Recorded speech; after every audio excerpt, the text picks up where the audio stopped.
We found out some awful news this morning. Former Ohio State and Pittsburgh Steelers quarterback Dwayne Haskins apparently was hit by a car today and passed away. His life ended way too early, and this news made me feel extremely sad. I contemplated whether or not I was going to make a video, but at the end of the day, I decided I would to honor his legacy and to spotlight his incredible story he had and how good of a college football player he was. So yes, in today's video, we're going to talk about the rise of Dwayne Haskins, his time at Ohio State, and what ultimately happened to him. So, without further ado, let's get into today's video. Going back in time, Dwayne Haskins was born in the state of New Jersey, but he would later move to Maryland. He was considered a prodigy as early as 4th grade, as apparently he was the number 2 ranked 4th grader in football. That is absolutely nuts, but by the time he got to high school, he was something special. He went to a private high school, and he was so good that guys such as Mohamed Sanu and Mohamed Jabi both were mentors to him and helped him figure it out when it came to football. He blossomed into one of the best quarterbacks in high school,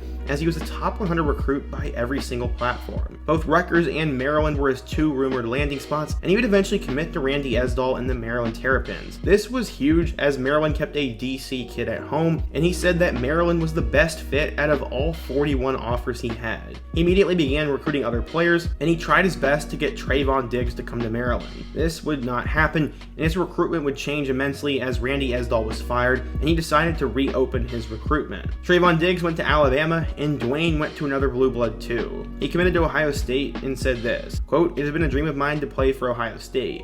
This prestigious university best represents my family values, and playing under Coach Meyer and Tim Beck and the rest of the coaching staff best exemplified strong leadership abilities and people that I can have a relationship after football." At the age of 8 years old, he had gone to numerous Ohio State camps, and he basically saw this whole dream come true. He said it was a blessing to be an Ohio State Buckeye, and he was also extremely hyped. According to 24/7 Sports, Dwayne was a 4-star recruit, the number 7 pro-style quarterback, and the 91st best player in the class of 2016. With JT Barrett already at the helm, he was expected to be the eventual successor. But funny enough, a guy by the name of Joe Burrow was also on the roster. Eventually, Coach Urban Meyer would pick Dwayne over Burrow, and that was after Haskins would redshirt in 2016.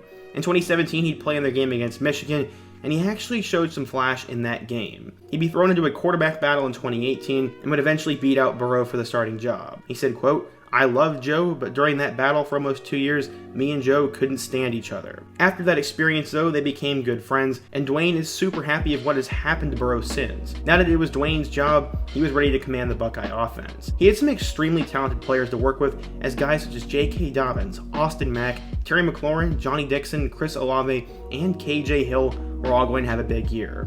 In his first game against Oregon State, he threw for 5 touchdowns and had 4 more in a homecoming-like game against Rutgers. He then helped them beat TCU and had 5 more against Tulane. In the biggest game of his career, he would face off with number 9 Penn State, and this game was in the whiteout. Thanks to some dumb play calling by James Franklin and 3 scores from Haskins, they narrowly beat the Nittany Lions on the road, and then he'd throw 6 touchdowns against Indiana. He had 400 yards against Minnesota, and then he'd go on the road to play against Purdue. In that game, Haskins would throw the ball 73 times, but the Buckeyes only managed to score 21 points, and Purdue pulled off one of the biggest upsets of the decade with a 49-21 obliteration of the Buckeyes. From there, his play would fall off for the remainder of the year, and they almost lost to Maryland. He would figure it out against Michigan though. The Michigan revenge tour would come to a screeching halt in Columbus, as Haskins would throw 6 touchdowns in a blowout win. He'd then throw for 500 yards and 5 scores in the Big Ten championship game against Northwestern, and then he had 3 more scores against Washington in the Rose Bowl. He had broke many records along the way. In 1 year as a starter, he had the single season passing and touchdown record for Ohio State, was an All-American, and also broke the OSU record for total offense. He finished 3rd in the Heisman Trophy race, and some also saw him as the top quarterback in the 2019 NFL Draft. Eventually, after rumors of him going to the Giants, he was taken with the 15th overall pick by the Washington Redskins,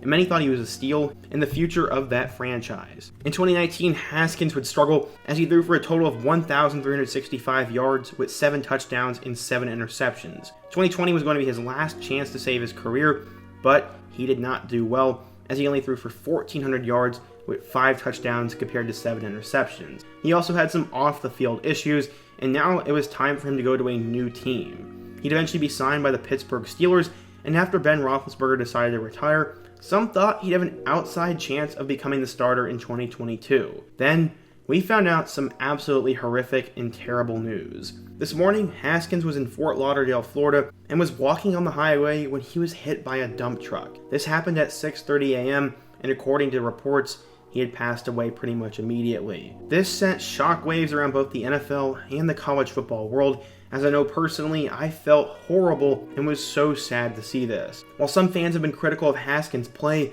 no one in the world would have ever wished for this, and I definitely will be praying for him and his family, and this is just absolutely terrible to hear.